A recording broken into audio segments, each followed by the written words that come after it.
ओम शांति। 24 अप्रैल की बाबा की मुरली। मीठे बच्चे, तुम सवेरे अमीर बनते हो, शाम को फकीर बनते हो। फकीर से अमीर, पतित से पावन बनने के लिए 2 शब्द याद रखो, मन मना भव, मध्याजी भव। प्रश्न, कर्म बंधन से मुक्त होने की युक्ति क्या है? उत्तर, याद की यात्रा तथा ज्ञान का सिमरण। पहली पॉइंट, याद की यात्रा तथा ज्ञान का सिमरण। दूसरी पॉइंट, एक के साथ सर्व संबंध रहे, अन्य कोई भी बुद्धि में याद न आए।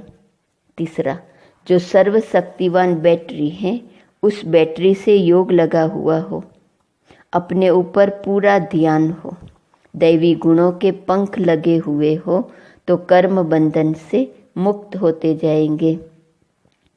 एक कहा याद की यात्रा तथा ज्ञान का सिमरण हो, दूसरा कहा एक के साथ सर्व संबंध रहे, बाबा के सिवाय और कोई भी बुद्धि में न आए।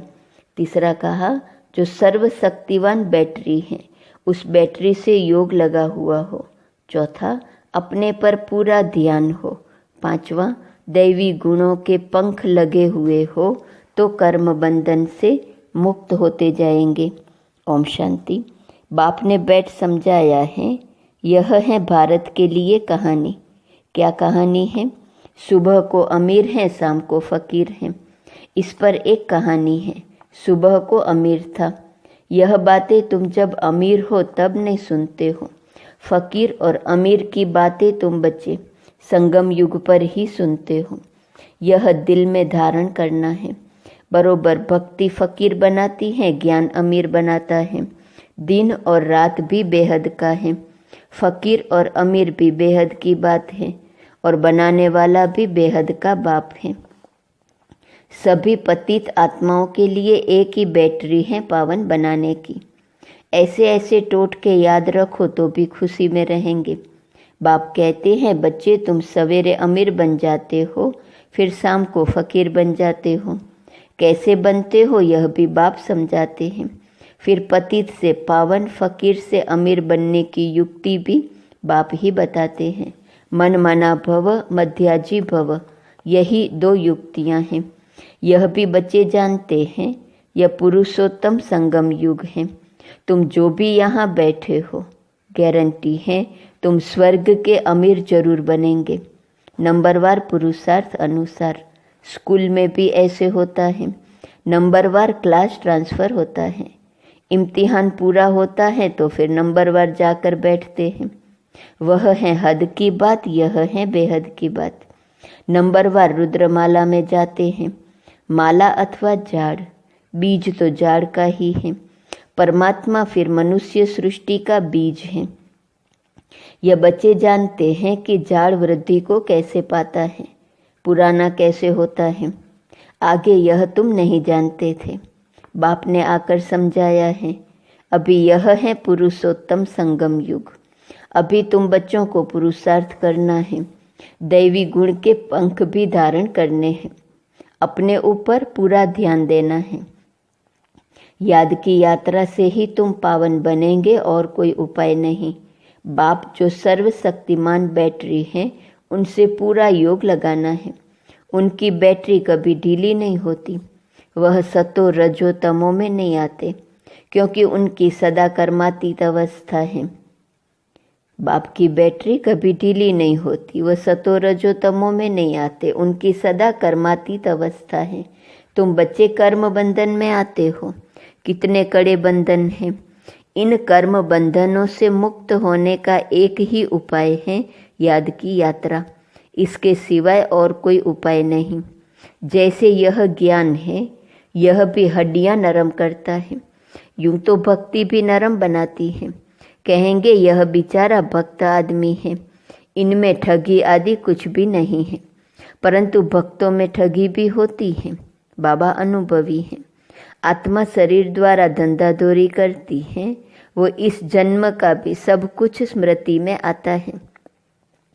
4-5 वर्ष की आयु से अपनी जीवन कहानी याद रहनी चाहिए। कोई 10-20 वर्ष की बात भी भूल जाते हैं। जन्म जन्मांतर का नाम रूप तो याद नहीं रह सकता, एक जन्म का तो कुछ बता सकते हैं, फोटो आदि रखते हैं, दूसरे जन्म का तो पता नहीं रह सकता। हर एक आत्मा भिन्न नाम रूप देश काल में पार्ट बजाती है, नाम रूप सब बदलता रहता है। यह तो बुद्धि में है कैसे आत्मा एक शरीर छोड़ फिर दूसरा लेती है। जरूर 84 जन्म, 84 नाम, 84 बाप बने होंगे। अंत में फिर तमो प्रधान संबंध हो जाता है। इस समय जितने संबंध होते हैं उतने कभी नहीं होते हैं। कलयुगी संबंधों को बंधन ही समझना चाहिए।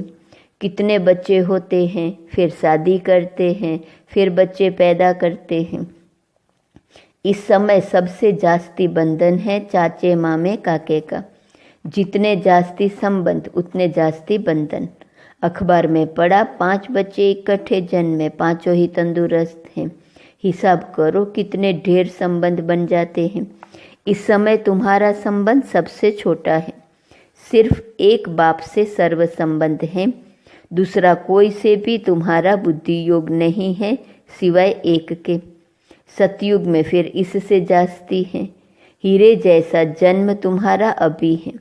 हाईएस्ट बाप बच्चों को एडॉप्ट करते हैं। जीते जी गोद में जाना वर्षा पाने के लिए सो अभी ही होता है। तुम ऐसे बाप की गोद में आए हो जिससे तुमको वर्षा मिलता है। तुम ब्राह्मणों से ऊंच कोई है नहीं, सबका योग एक के साथ है। तुम्हारा आपस में भी कोई संबंध नहीं। बहन भाई का संबंध भी गिरा देता है। संबंध एक से होना चाहिए। यह है नई बात। पवित्र होकर वापिस जाना है। ऐसे ऐसे विचार सागर मंथन करने से तुम बहुत रौनक में आएंगे। सतयुगी रौनक और कलयुगी रौनक में रात दिन का फर्क है। भक्ति मार्ग के समय है ही रावण का राज्य। पिछाड़ी में साइंस का घमंड भी कितना होता है। जैसे सतयुग से भेंट करते हैं। एक बच्ची ने समाचार लिखा कि हमने प्रश्न पूछा कि स्वर्ग में हो या नरक में, तो 4-5 ने कहा हम स्वर्ग में हैं। बुद्धि में रात दिन का फर्क पड़ जाता है।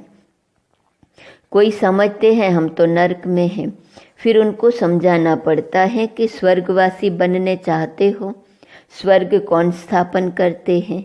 यह बहुत मीठी मीठी बातें हैं। तुम नोट करते हो, परंतु वह कॉपी में ही नोट्स रह जाते हैं, समय पर याद नहीं आते। अब पतित से पावन बनाने वाला परमपिता परमात्मा शिव है। वह कहते हैं मामे कम याद करो तो पाप कट जाएंगे। याद में कोई तो आमदनी होगी न। याद की रस्म अब निकली है। याद से ही तुम कितने ऊंच स्वच्छ बनते हो। जितनी जो मेहनत करेगा उतना ऊंच पद पाएगा। बाबा से भी पूछ सकते हो। दुनिया में तो संबंध और जायदाद के पीछे झगड़े ही झगड़े हैं। यहाँ तो कोई संबंध नहीं। एक बाप दूसरा न कोई। बाप है बेहद का मालिक। बात तो बड़ी सहज है। उस तरफ है स्वर्ग और इस तरफ है नरक। नरकवासी अच्छे या स्वर्गवासी अच्छे? जो सयाने होंगे वह तो कहेंगे स्वर्गवासी अच्छे। कोई तो कह देते नरकवासी और स्वर्गवासी। इन बातों से हमें कोई मतलब नहीं, क्योंकि बाप को नहीं जानते हैं। कोई फिर बाप की गोद से निकल माया की गोद में चले जाते हैं। वंडर है ना। बाप भी वंडरफुल तो ज्ञान भी वंडरफुल, सब वंडरफुल। इन वंडर्स को समझने वाला भी ऐसा चाहिए जिसकी बुद्धि इस वंडर में ही लगी रहे। रावण तो वंडर नहीं है, न उनकी रचना वंडर है। रात दिन का फर्क है। शास्त्रों में लिख दिया है काली दह में गया सर्प ने डसा काला हो गया। अब तुम अच्छी रीति यह सब समझा सकते हो। श्री कृष्ण के चित्र को कोई उठाकर पढ़े तो रिफ्रेश हो जाए। 84 जन्मों की कहानी है। जैसे श्री कृष्ण की वैसे तुम्हारी। स्वर्ग में तो तुम आते हो न, फिर त्रेता में भी आते रहते हैं। वृद्धि होती रहती है। ऐसे नहीं त्रेता में जो राजा होते हैं वह त्रेता में ही आएंगे। पढ़े के आगे अनपढ़े को भरी ढोनी पड़ेंगी। ये ड्रामा का राज बाबा ही जान सकते हैं। अब तुम जानते हो तुम्हारे मित्र संबंधी आदि सब नरकवासी हैं। हम पुरुषोत्तम संगम युगी हैं, अब पुरुषोत्तम बन रहे हैं। बाहर के रहने और यहाँ 7 रोज आकर रहने में बहुत फर्क पड़ जाता है। हंसों के संग से निकल बगुलों के संग में जाते हैं। बहुत बिगाड़ने वाले भी हैं। बहुत बच्चे मुरली की परवाह नहीं करते हैं। बाप समझाते हैं गफलत नहीं करो, तुमको खुशबूदार फूल बनना है। सिर्फ एक बात ही तुम्हारे लिए काफ़ी है, याद की यात्रा। यहाँ तुमको ब्राह्मणों का ही संग है, कहाँ ऊंच ते ऊंच, कहाँ नीच। बच्चे लिखते हैं बाबा बगुलों के झुंड में हम एक हंस क्या करेंगे। बगुले कांटे लगाते हैं, कितनी मेहनत करनी पड़ती है। बाप की श्रीमत पर चलने से पद भी ऊंच मिलेगा। सदैव हंस होकर रहो, बगुले के संग में बगुला न बन जाओ। गायन है आश्चर्यवत सुनंती कथनती भागंती। थोड़ा भी ज्ञान है तो स्वर्ग में आएंगे, परंतु फर्क रात दिन का पड़ जाता है। सजाएं बहुत कड़ी खाएंगे। बाप कहते हैं मेरी मत पर न चल, पतित बने तो 100 गुना दंड पड़ जाता है, फिर पद भी कम हो जाता है। यह राजा स्थापन हो रही है, यह बातें भूल जाती हैं। यह भी याद रहे तो भी ऊंच पद पाने का पुरुषार्थ जरूर करें। नहीं करते हैं तो समझा जाता है, एक कान से सुन दूसरे से निकाल देते हैं। बाप से योग नहीं है। यहाँ रहते भी बुद्धि योग बाल बच्चों की तरफ है। बाप कहते हैं सब कुछ भूल जाना है। इसको कहा जाता है वैराग। इसमें भी परसेंटेज है, कहाँ न कहाँ ख्यालात चले जाते हैं। 1-2 से लव हो जाता है तो भी बुद्धि लटक जाती है। बाबा रोज समझाते हैं इन आँखों से जो कुछ देखते हो वह सब खत्म होने वाला है। तुम्हारा बुद्धि योग नई दुनिया में रहे और बेहद के संबंधियों से बुद्धि योग रखना है। यह मासूक वंडरफुल है। भक्ति में गाते हैं आप जब आएंगे तो आपके बिगर हम किसको भी याद नहीं करेंगे। अब मैं आया हूँ तो अब तुमको सब तरफ से बुद्धि योग हटाना पड़े ना। यह सब कुछ मिट्टी में मिल जाना है। तुम्हारा जैसे मिट्टी के साथ बुद्धि योग है, मेरे साथ बुद्धि योग होगा तो मालिक बन जाएंगे। बाप कितना समझदार बनाते हैं। मनुष्य नहीं जानते कि भक्ति क्या है और ज्ञान क्या है। अब तुमको ज्ञान मिला है तब तुम भक्ति को भी समझते हो। अब तुमको फीलिंग आती है कि भक्ति में कितना दुख है। मनुष्य भक्ति करते हैं, अपने को बहुत सुखी समझते हैं, फिर भी कहते हैं भगवान आकर फल देंगे। किसको और कैसे फल देंगे वह कुछ भी नहीं समझते। अब तुम जानते हो बाप भक्ति का फल देने आए हैं। विश्व की राजधानी का फल जिस बाप से मिलता है, वह बाप जो डायरेक्शन देते हैं उस पर चलना पड़े। उनको कहा जाता है ऊंचे ते ऊंची मत। मत मिलती तो सबको है, फिर कोई चल सके कोई चल ना सके। बेहद की बादशाही स्थापन होनी है। तुम अभी समझते हो हम क्या थे, अब हमारी क्या हालत है। माया एकदम खत्म कर देती है। यह तो जैसे मुर्दों की दुनिया है। भक्ति मार्ग में तुम जो कुछ सुनते थे वह सब सत सत करते थे, लेकिन तुम जानते हो कि सच तो एक बाप ही सुनाते हैं। ऐसे बाप को याद करना चाहिए। यहाँ कोई बाहर वाला बैठा हो तो उनको कुछ भी समझ में नहीं आएगा। कहेंगे यह तो पता नहीं क्या सुनाते हैं। सारी दुनिया कहती है परमात्मा सर्वव्यापी है और यह कहते हैं वह हमारा बाप है। कांध से ना ना करते रहेंगे, तुम्हारे अंदर से हाँ हाँ निकलती रहेंगी।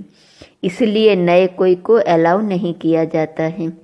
अच्छा, मीठे मीठे सिकिलते बच्चों प्रति माता पिता बाप दादा का याद प्यार और गुड मॉर्निंग। रूहानी बाप की रूहानी बच्चों को नमस्ते। रूहानी बच्चों की रूहानी बाप को नमस्ते नमस्ते नमस्ते।